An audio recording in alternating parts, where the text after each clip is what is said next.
บทสวดระลึกถึงพระธรรมสวากขาโตภควตาธัมโมพระธรรมเป็นสิ่งที่พระผู้มีพระภาคเจ้าได้ตรัสไว้ดีแล้วสันทิฏฐิโก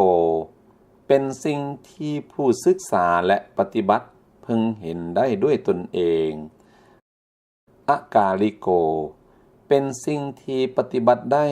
และให้ผลได้บ่จำกัดการเอหิปัสสิโกเป็นสิ่งที่ควรกล่าวกับผู้อื่นว่าท่านจงมาเบิ่งเถิด